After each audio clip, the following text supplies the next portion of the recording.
kitab adab tilawah Al-Quran. Dengan nama Allah yang Maha Pengasih lagi Maha Penyayang. Segala pujian bagi Allah yang telah menganugerahkan kenikmatan kepada segala hambanya. Dengan nabinya SAW yang diutuskan dan kitabnya yang diturunkan yang tidak datang kepadanya kesalahan dari pihaknya dan dari pihak makhluknya turun dari yang Maha Bijaksana dan Maha Terpuji sehingga meluaslah pada ahli pikir. Jalan ibarat dengan apa yang di dalamnya dari segala cerita dan berita. Dan teranglah dengan dia jalan bagi perjalanan yang benar dan lurus dengan apa yang diuraikan di dalamnya dari hukum-hukum. Dan kitab itu memisahkan antara halal dan haram. Maka dia adalah terang benderang dan cahaya. Dengan dia terlepas dari tipuan dan padanya obat untuk apa yang di dalam dada. Barang siapa menyalahinya dari orang-orang yang kasar, niscaya dibinasakan oleh Allah. Dan barang siapa menuntut ilmu pada lainnya, niscaya disesatkan oleh Allah. Al-Quran itulah tali Allah yang kokoh dan cahayanya yang nyata, talinya yang kuat dan perpegangan yang sempurna. Dia itu meliputi dengan yang sedikit dan yang banyak, yang kecil dan yang besar. Tidak akan habis-habis keajaibannya, tidak akan berkesudahan keganjilannya. Tidak diliputi oleh pembatasan dengan segala faedahnya pada ahli ilmu pengetahuan. Dan ia tidak diburukan oleh banyak ulangan pada ahli tilawah. Al-Quranlah yang memberi petunjuk akan orang-orang dahulu dan orang-orang kemudian. Dan tatkala Al-Quran itu didengar oleh jin, lalu senantiasalah mereka menoleh kepada kaumnya, memberi peringatan. Maka berkatalah mereka, sesungguhnya kami telah mendengar Al-Quran yang menakjubkan, memberi petunjuk kepada kebenaran. Lalu kami beriman dengan dia dan tidak kami mempersekutukan Tuhan kami dengan seseorang. Maka tiap-tiap orang yang beriman kepadanya niscaya memperoleh taufik, dan barang siapa berkata-kata dengan Al-Quran maka benarlah dia. Dan barang siapa berpegang teguh dengan Al-Quran maka ia memperoleh petunjuk, dan barang siapa berbuat sepanjang Al-Quran maka ia memperoleh kemenangan. Berfirman Allah Ta'ala, sesungguhnya kami menurunkan peringatan Al-Quran itu dan sesungguhnya kami penjaganya. S15 Al-Hijr ayat 9. Sebagian dari sebab-sebab penjagaannya, penghafalannya di dalam hati dan mashaf-mashaf ialah berkekalan membacanya dan rajin mempelajarinya, serta melaksanakan adab-adab dan syarat-syaratnya.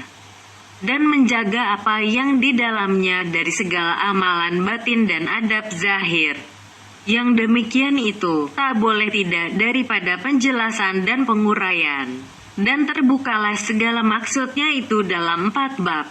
Bab pertama tentang kelebihan Al-Quran dan ahli Al-Quran. Bab kedua tentang adab tilawah pada zahir. Bab ketiga tentang amalan-amalan batin ketika tilawah. Bab keempat tentang pemahaman dan penafsiran Al-Quran dengan pendapat, pikiran, dan lainnya. Bab pertama, tentang kelebihan Al-Quran dan Ahlul Quran dan pencelaan terhadap orang-orang yang teledor pada tilawahnya, membacanya. Kelebihan Al-Quran, bersabda Nabi SAW, barang siapa membaca Al-Quran, kemudian ia melihat bahwa ada seseorang yang diberikan lebih utama daripada yang diberikan kepadanya, maka sesungguhnya ia telah mengecilkan apa yang diagungkan oleh Allah Ta'ala. Bersabda Nabi SAW, tiadalah di antara yang memberi syafaat yang lebih utama kedudukannya pada Allah Ta'ala daripada Al-Quran. Tidak nabi, tidak malaikat, dan tidak lainnya. Bersabda Nabi SAW, kalau adalah Al-Quran itu dalam kulit yang tidak disamak, niscaya dia tidak disentuhkan api. Bersabda Nabi SAW, yang terutama ibadah umatku ialah tilawah, membaca Al-Quran. Bersabda Nabi SAW pula, sesungguhnya Allah yang maha mulia dan maha besar membaca surat ke-20 Taha dan surat Yasin sebelum ia menjadikan makhluk 1000 tahun. Maka tatkala para malaikat mendengar Al-Quran, lalu mengatakan, berbahagialah umat yang diturunkan ini kepada mereka. Berbahagialah hati yang menghafalkan ini. Berbahagialah lidah yang menuturkan dengan ini. Bersabda Nabi SAW, yang terbaik kamu, ialah barang siapa yang mempelajari Al-Quran dan mengajarkannya. Bersabda Nabi SAW, berfirman Allah yang maha suci dan maha tinggi, barang siapa menggunakan waktunya untuk membaca Al-Quran, daripada berdoa dan meminta kepadaku, niscaya aku berikan kepadanya pahala yang lebih utama bagi orang-orang yang bersyukur. Bersabda Nabi SAW, 3 golongan pada hari kiamat di atas bukit kecil dari kesturi hitam. Tiada menyusahkan mereka oleh kegundahan dan tiada menimpa akan mereka oleh hisab dan amalan, sehingga diselesaikan apa yang di antara manusia orang yang membaca Al-Quran. Karena mengharap wajah Allah yang maha mulia dan maha besar dan orang yang mengimami suatu kaum dan kaum itu suka kepadanya. Bersabda Nabi SAW, Ahlul Quran ialah Ahlullah dan orang-orang yang dikhususkan olehnya. Bersabda Nabi SAW, bahwa hati itu berkarat seperti berkaratnya besi. Lalu orang bertanya, wahai Rasulullah, bagaimanakah membersihkannya? Maka menjawab Nabi SAW, membaca Al-Quran dan mengingati mati.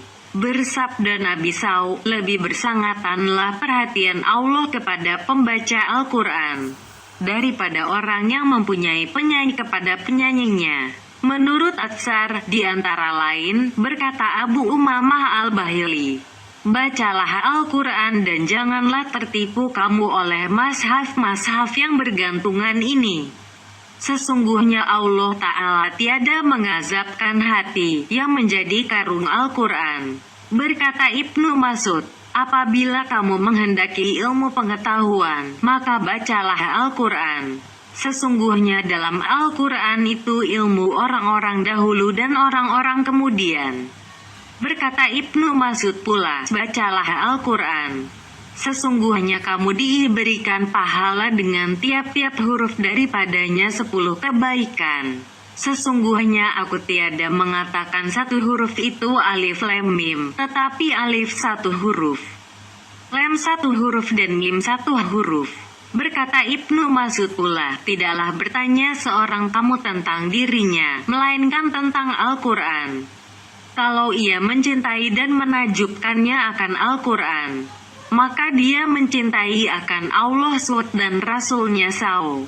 Kalau ia memarahi akan Al-Quran, maka dia itu memarahi akan Allah SWT dan Rasul-Nya.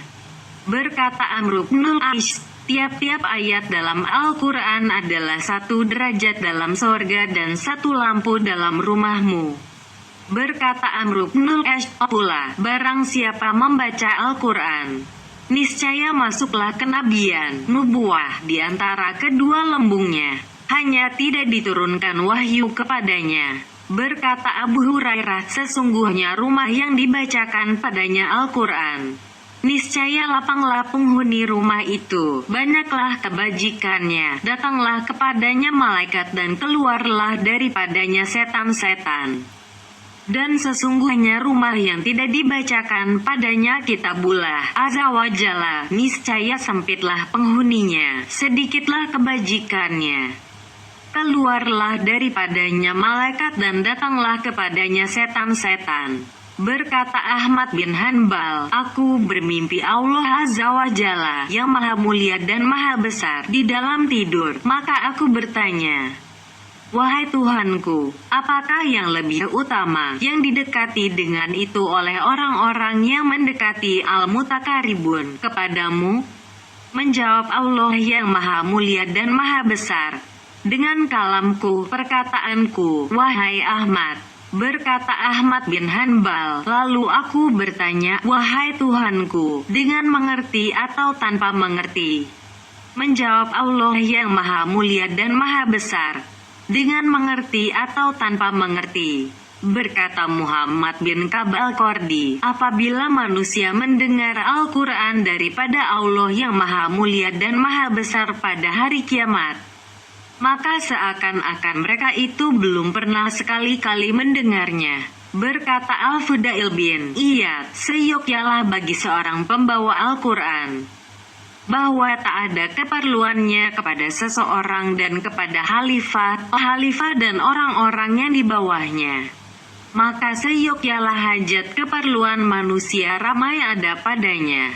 Berkata Al-Fudail pula, pembawa Al-Quran ialah pembawa bendera Islam. Maka tidak wajarlah ia bersenda gurau bersama orang yang bersenda gurau.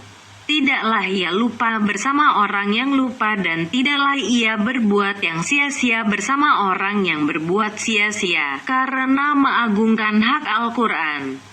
Berkata Sufyan Ats-Tsuri, apabila seseorang membaca Al-Quran, niscaya malaikat mencium di antara dua matanya. Berkata Amr bin Maimun, barang siapa membaca mushaf Al-Quran ketika bersalat subuh, lalu membaca daripadanya 100 ayat, niscaya ia ditinggikan oleh Allah yang maha mulia dan maha besar seperti amal seluruh penduduk dunia. Dan diriwayatkan bahwa Khalid bin Uqbah datang kepada Rasulullah SAW seraya berkata, bacakanlah padaku Al-Quran. Lalu Nabi SAW membacakan kepadanya, sesungguhnya Allah memerintahkan menjalankan keadilan, membuat kebaikan dan memberi kepada kerabat-kerabat.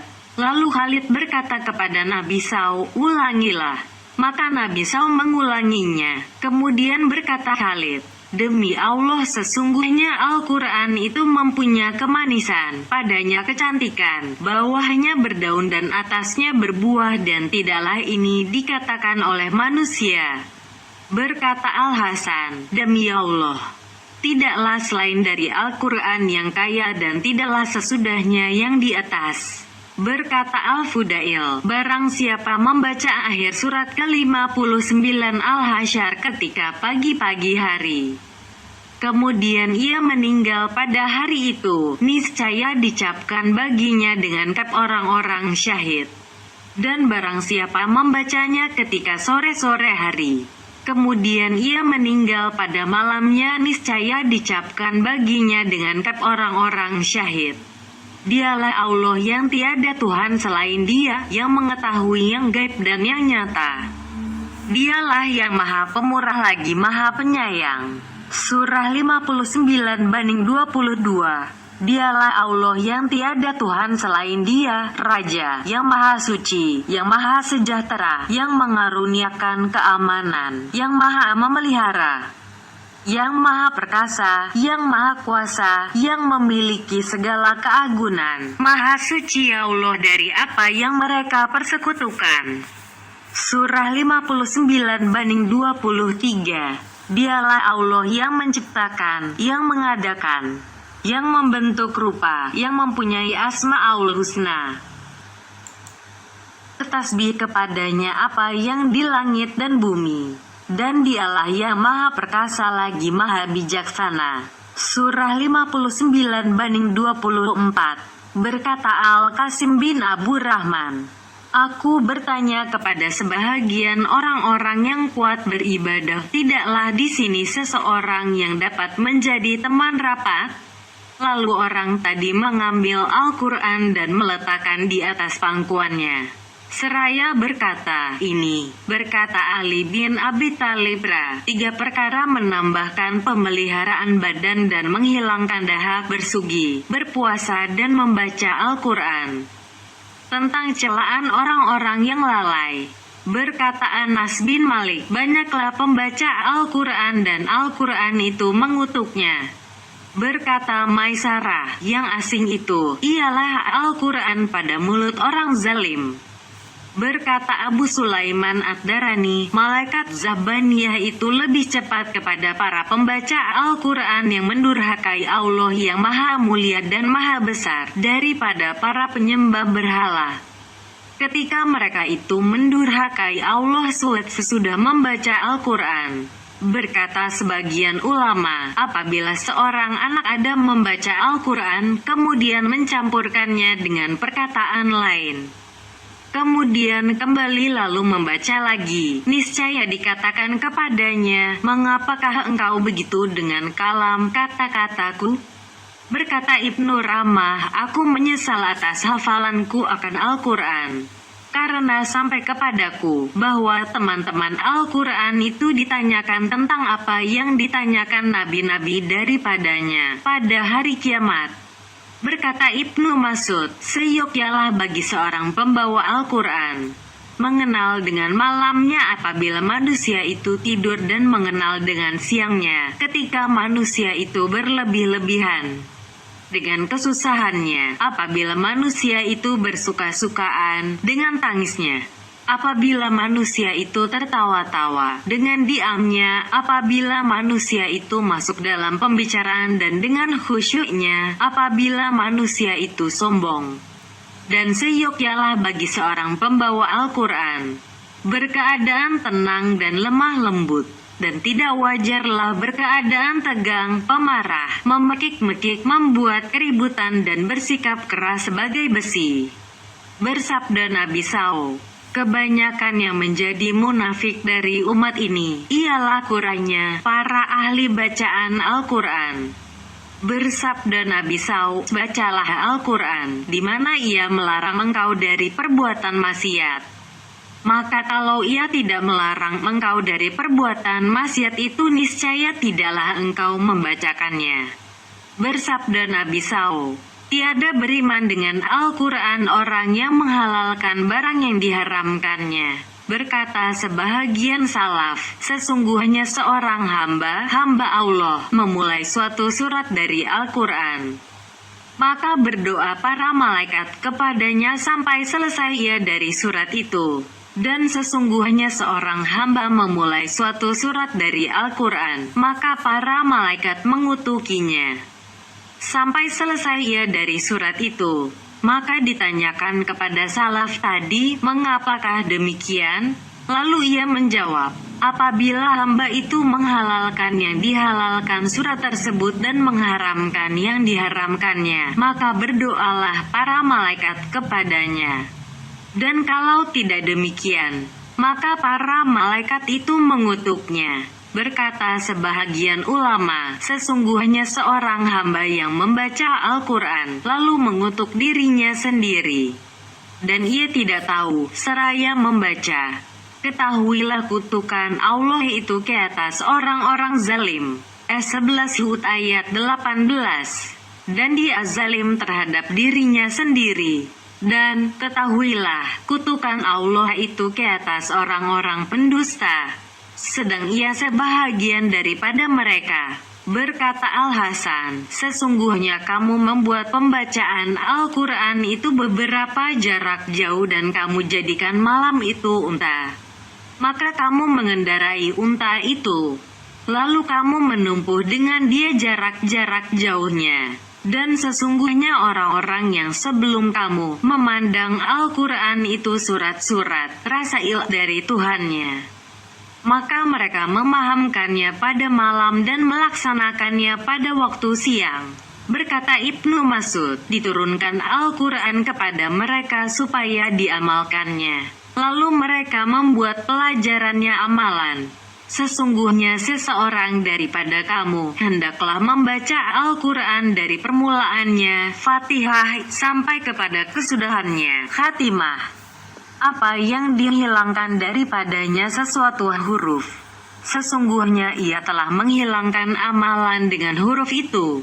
Pada hadits yang diriwayatkan oleh Ibnu Umar dan hadits yang diriwayatkan oleh Judubra tersebut, sesungguhnya kami telah hidup pada masa yang panjang dan seorang dari kami diberikan iman sebelum Al-Quran.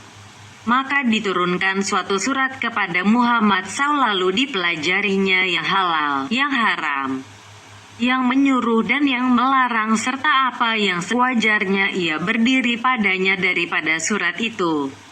Kemudian, sesungguhnya aku melihat beberapa orang yang diberikan Al-Quran kepada salah seorang daripada mereka sebelum iman. Maka dibacakannya apa yang ada di antara permulaan kitab Fatihah kitab sampai kepada kesudahannya, khatimahnya, di mana ia tiada mengetahui apa yang menyuruhnya dan apa yang melarangnya, dan tidak mengetahui apa yang sewajarnya ia berdiri padanya daripada kitab itu. Yang dihamburkannya yang dibacanya itu seperti menghamburkan kurma busuk. Dan tersebut dalam Taurat, hai hambaku, adakah tidak engkau malu padaku, datang kepadamu sebuah kitab dari sebahagian saudaramu dan engkau di jalan sedang berjalan. Lalu engkau berpaling dari jalan itu, seraya duduk karena kitab tersebut, membacanya dan memahaminya huruf demi huruf, sehingga sedikit pun daripadanya tiada luput bagimu.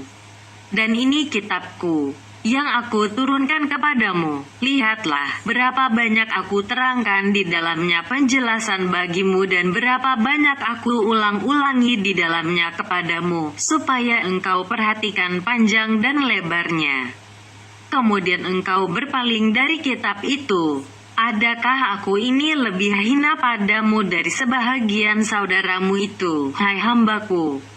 Duduk kepadamu sebahagian saudaramu, lalu kamu terima dia dengan seluruh perhatianmu dan engkau perhatikan segala perkataannya dengan sepenuh hatimu. Kalau ada orang lain yang berkata atau dirintangi engkau oleh suatu perintang daripada mendengar perkataannya, niscaya engkau isyaratkan kepadanya supaya ia berhenti daripada berkata-kata. Dan adalah aku menghadapkan diri kepadamu dan bercakap-cakap dengan kamu, sedang kamu berpaling daripadaku dengan hatimu.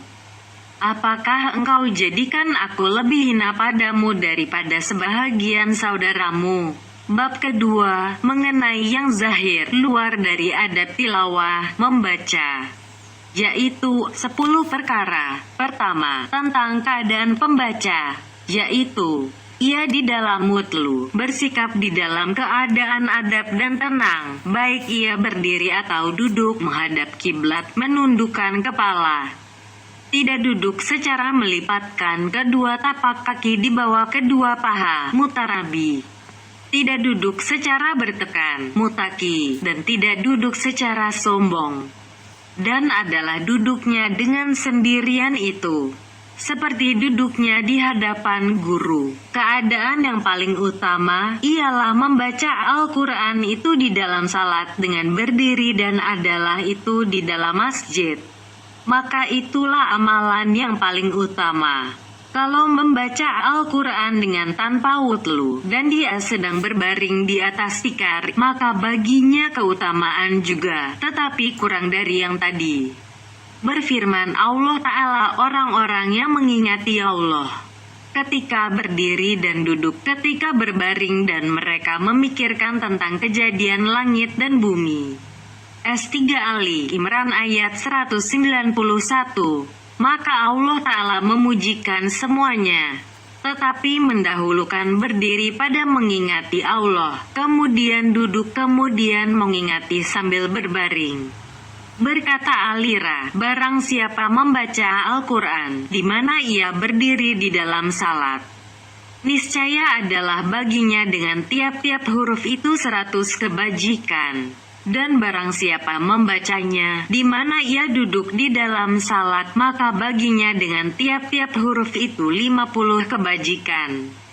Dan barang siapa membacanya di luar salat, sedang dia berwudu, maka 25 kebajikan. Dan barang siapa membacanya tanpa wudhu, maka 10 kebajikan. Dan apa yang dilaksanakan dengan mengerjakan ibadah pada malam hari, maka itu adalah lebih utama karena lebih mencamkan bagi hati. Berkata Abu Dzar Al-Ghafarira, bahwa banyaknya bersujud pada siang hari dan lamanya bangun mengerjakan ibadah pada malam hari adalah lebih utama afdal. Kedua, tentang jumlahnya pembacaan bagi para pembaca Qur'an. berbagai macam adat kebiasaan tentang membanyak dan menyingkatkan pembacaan. Sebahagian mereka ada yang menyudahkan, menghatamkan Al-Quran sehari semalam sekali, sebahagian mereka 2 kali, dan sampailah sebahagian mereka kepada 3 kali, dan sebahagian mereka ada yang menghatamkan sebulan sekali. Dan yang lebih utama untuk menjadi perpegangan tentang jumlah tilawah itu ialah sabda Rasulullah SAW, barang siapa membaca Al-Quran kurang dari 3 kali, niscaya ia tiada memahami akan Al-Quran itu. Yang demikian itu karena lebih daripadanya mencegah bagusnya tilawah, tartil. Berkata Aisyah tatkala mendengar seorang laki-laki banyak benar salahnya pada pembacaan Al-Quran, bahwa orang itu tidaklah membaca Al-Quran dan tidak pula diam. Nabi SAW menyuruh Abdullah bin Amr supaya menghatamkan Al-Quran pada tiap-tiap 7 hari. Dan begitu pula segolongan dari sahabat menghatamkan Al-Quran pada tiap-tiap Jumat, seperti Utsman, Zaid bin Sabit, Ibnu Mas'ud dan Ubay bin Ka'ab direlai oleh Allah kiranya mereka itu semuanya. Tentang penghataman, adalah 4 tingkat penghataman dalam sehari semalam. Tingkat ini telah dimakruhkan oleh segolongan ulama, penghataman pada tiap-tiap bulan, di mana tiap-tiap hari itu adalah 1 juz daripada 30 juz. Dan ini seolah-olah adalah bersangatan pendek. Sebagaimana yang pertama itu bersangkutan banyaknya. Di antara kedua tingkat tadi, terdapat 2 tingkat yang sederhana. Yang pertama, dalam seminggu sekali dan yang kedua dalam seminggu 2 kali. Mendekati kepada 3, dan yang lebih sunat ialah menghatamkan sekali khatam pada malam dan sekali khatam pada siang. Dan menjadikan khataman siang itu hari Senin pada 2 rakaat salat subuh atau sesudahnya. Dan menjadikan khataman malam Jumat pada 2 rakaat maghrib atau sesudahnya. Supaya menghadap permulaan siang dan permulaan malam dengan khataman itu. Karena para malaikat berdoa kepadanya kalau khatamannya pada malam sampai kepada waktu subuh. Dan kalau khatamannya pada siang sampai kepada waktu sore, maka melengkapilah keberkatannya akan seluruh malam dan siang. Uraian tentang jumlah bacaan adalah kalau ia dari orang-orang yang kuat beribadah yang menempuh jalan amalan, maka tidak wajarlah berkurang dari 2 khataman dalam seminggu. Dan kalau ia dari orang-orang yang menempuh amalan hati dan berbagai macam pemikiran atau dari orang-orang yang menghabiskan waktunya dengan mengembangkan ilmu pengetahuan, maka tiada mengapa ia menyingkatkan dalam seminggu sekali. Dan kalau ia dari orang yang tembus pemikirannya tentang segala maksud Al-Quran, maka kadang-kadang mencukupilah dalam sebulan sekali.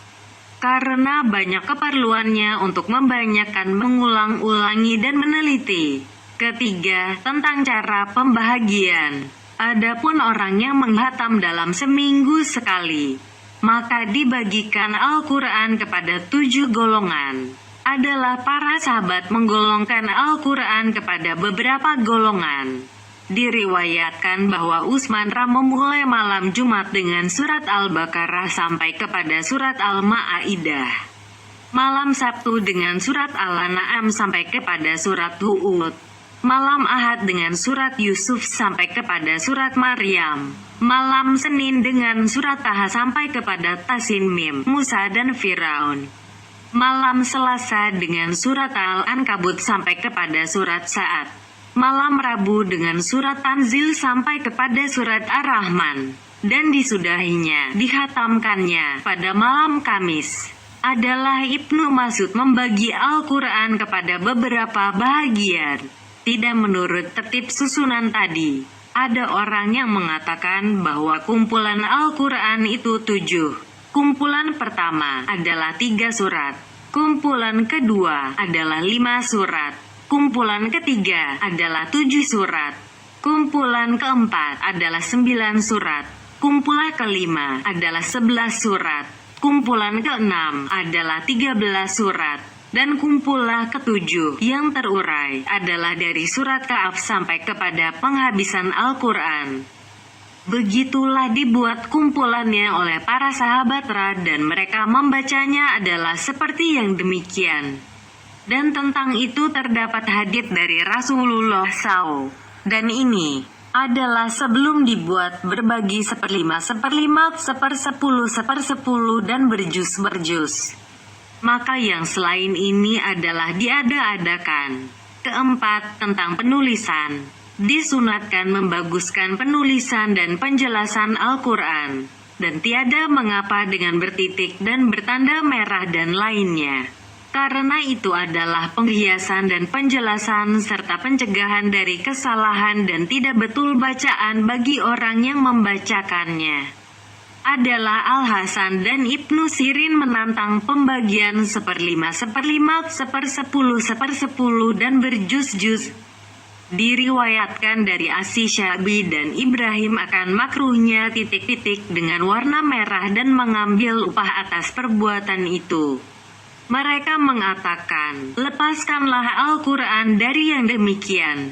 Berat dugaan bahwa mereka memandang makruh membukakan pintu ini, karena ditakuti membawa kepada mendatangkan penambahan-penambahan. Dan menutupkan pintu dan merindukan kepada penjagaan Al-Quran daripada menerobos kepadanya pengobahan. Apabila tiada membawa kepada yang dilarang dan telah tetap keadaan umat padanya. Dengan menghasilkan bertambahnya pengetahuan, maka tiada mengapa, dan tiada dilarang yang demikian. Oleh adanya itu diada-adakan, sebab berapa banyak yang diada-adakan, bid'ah itu dipandang baik. Sebagaimana dikatakan mengenai mendirikan jamaah pada salat tarawih, di mana itu adalah sebahagian dari yang diada-adakan oleh Khalifah Umar. Dan itu adalah bid'ah yang baik, bid'ah hasanah. Sesungguhnya bid'ah yang diada-adakan yang tercela bid'ah mazmunah, ialah yang bertentangan dengan sunnah yang lama atau hampir membawa kepada mengubahkannya. Sebahagian mereka mengatakan, aku membaca pada mashaf yang bertitik dan tidaklah aku membuatkan titik oleh diriku sendiri. Berkata Al-Auza'i dari Yahya bin Abi Katsir, adalah Al-Quran itu tidak bertanda mujarad di dalam mashaf-mashaf. Maka yang pertama kali diadakan mereka, ialah titik pada ba dan ta, dan mereka mengatakan bahwa tiada mengapa yang demikian. Karena itu adalah nur baginya. Kemudian, sesudah itu, diadakan oleh mereka titik-titik besar pada penghabisan ayat. Lalu mereka mengatakan bahwa tiada mengapa yang demikian. Untuk mengenal permulaan ayat. Kemudian, sesudah itu, diadakan oleh mereka penghabisan, khatimah dan permulaan, Fatihah. Berkata Abu Bakar Al-Hazli, aku tanyakan Al-Hasan tentang memberi titik mashaf-mashaf dengan warna merah. Maka beliau bertanya, apakah memberi titik mashaf-mashaf itu? Aku menjawab, mereka mengirabkan kata-kata dengan bahasa Arab. Lalu beliau berkata, adapun mengirabkan Al-Quran itu, tiada mengapa. Berkata Khalid Al-Harza, aku masuk ke tempat Ibnu Sirin. Lalu aku melihat ia membaca pada mashaf yang memakai titik, padahal ia memandang makruh titik. Ada yang mengatakan bahwa Al-Hajjaj yang mengadakan demikian itu. Dia mendatangkan para qori Al-Qur'an sehingga mereka menghitung kata-kata Al-Quran dan huruf-hurufnya. Mereka menyamakan bahagian-bahagiannya dan membagikannya kepada 30 bahagian juz dan kepada bahagian-bahagian yang lain. Kelima, tartil, jelas bunyi tiap-tiap huruf pada pembacaannya. Itu disunatkan pada keadaan Al-Quran.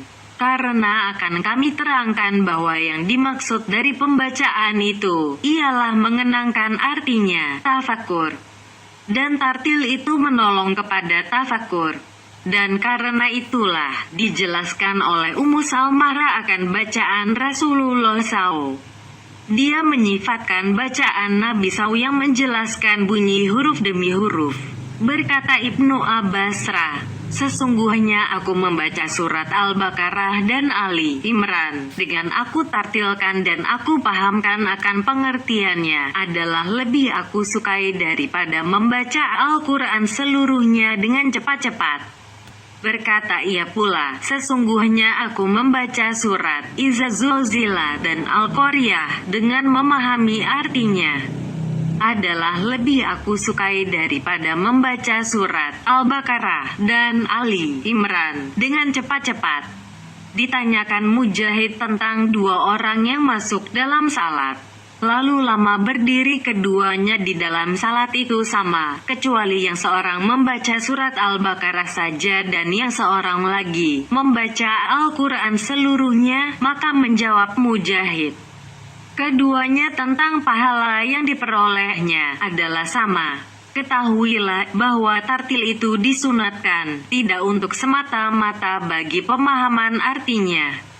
Karena bagi seorang ajam, bukan orang Arab, yang tidak mengerti akan arti Al-Quran, disunatkan juga baginya tartil dan pelan-pelan dalam pembacaan. Karena yang demikian itu lebih mendekatkan kepada pemuliaan dan penghormatan dan lebih membekas di dalam hati daripada cepat-cepat dan buru-buru. Keenam, menangis. Menangis itu disunatkan serta membaca. Bersabda Rasulullah SAW, bacalah Al-Quran dan menangislah. Jikalau tidak engkau menangis, maka berbuatlah menangis. Bersabda Nabi SAW, tidaklah dari golongan kami orang yang tiada berlagu dengan Al-Quran. Berkata Sholih Al-Mari, aku bermimpi membaca Al-Quran di hadapan Rasulullah SAW. Lalu beliau bersabda, bagiku hai Sholih bacaan ini, tetapi mana tangisnya? Berkata Ibnu Abbas, apabila kamu membaca sajadah subhana, maka janganlah kamu bersegera sujud, sampai kamu menangis dahulu. Jikalau tidaklah menangis mata salah seorang daripada kamu, maka menangislah hatinya. Sesungguhnya jalan untuk memaksakan menangis ialah mendatangkan kegundahan kepada hati. Maka dari kegundahan itu timbullah tangis. Bersabda Nabi SAW bahwa Al-Quran itu diturunkan dengan kedukaan hati. Maka apabila kamu membacanya, lalu berduka citalah.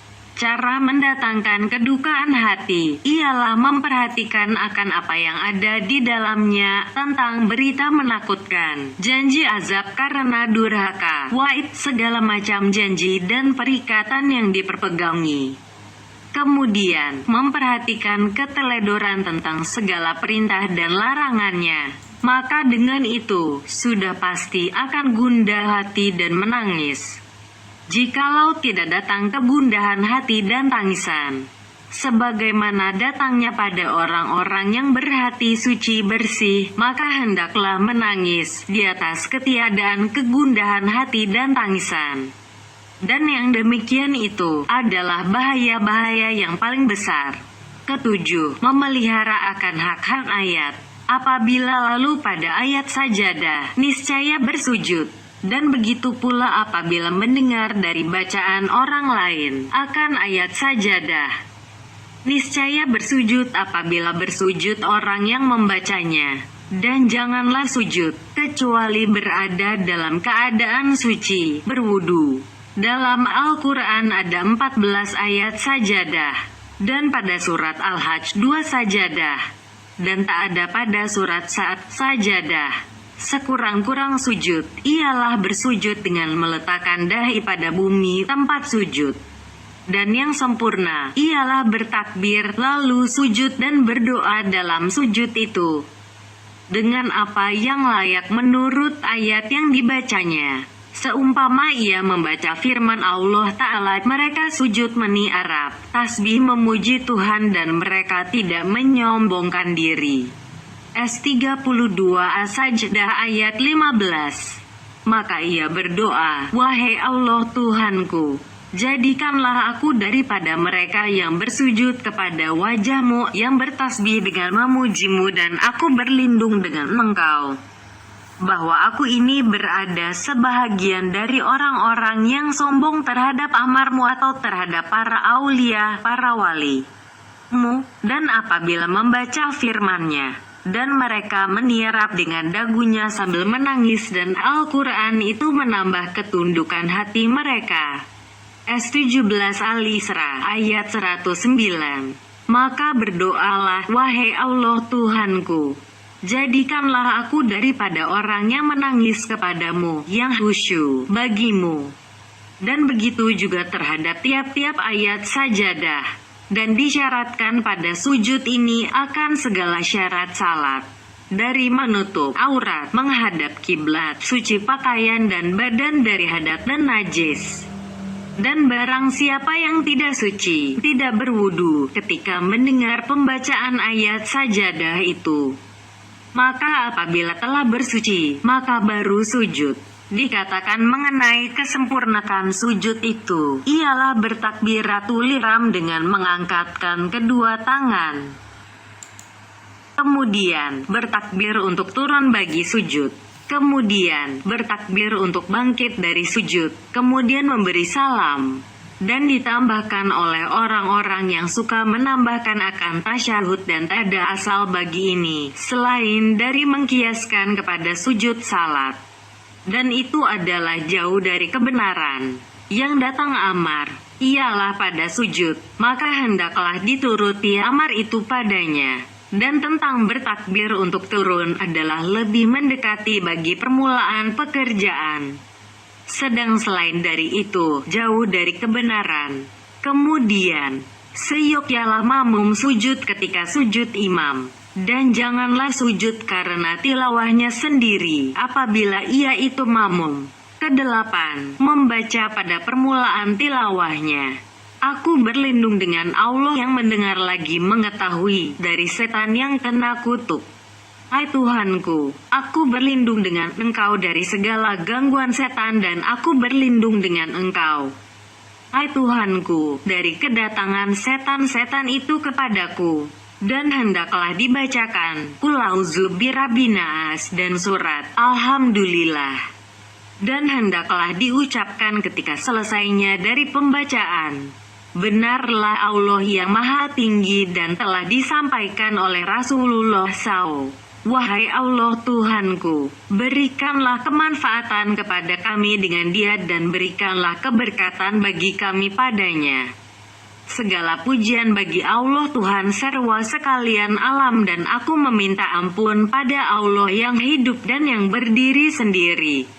Waktu sedang membaca, apabila ia lalu pada ayat tasbih, maka bertasbih dan bertakbirlah. Dan apabila lalu pada ayat doa dan ayat istighfar, ayat yang mengandung pengertian meminta permohonan dan pengampunan pada Allah, maka berdoa dan beristighfarlah. Dan jika lalu pada ayat yang mengandung pengertian sesuatu harapan, maka bermohonlah. Dan jika lalu pada ayat yang mengandung pengertian sesuatu yang ditakutkan, maka berlindunglah daripadanya. Diperbuat yang demikian itu dengan lisan atau dengan hati, maka diucapkan, Maha Suci Allah, kami berlindung dengan Allah. Ya Allah Tuhanku, berikanlah kami rezeki. Ya Allah Tuhanku, berikanlah kami kerahmatan. Berkata Hudzaifah, aku bersalat bersama Rasulullah SAW, maka dimulainya surat Al-Baqarah. Tidak dilaluinya ayat rahmat, melainkan dimintanya. Tidak dilaluinya ayat azab, melainkan dimintanya perlindungan. Dan tidak dilaluinya ayat tanzih, ayat tasbih, melainkan diucapkannya tasbih. Apabila telah selesai dari tilawah, maka dibacakan apa yang dibacakan Rasulullah SAW ketika selesai pembacaan Al-Quran. Ya Allah Tuhanku, berikanlah aku rahmat dengan Al-Quran, dan jadikanlah dia bagiku imam, cahaya, hidayah dan rahmat. Ya Allah Tuhanku, ingatilah aku daripadanya akan apa yang aku lupakan dan ajarilah aku daripadanya akan apa yang tiada aku ketahui. Dan anugerahilah aku akan tilawahnya pada tiap-tiap malam dan tiap-tiap hari. Dan jadikanlah Al-Quran itu dalil hujah bagiku, wahai Tuhan serwa sekalian alam.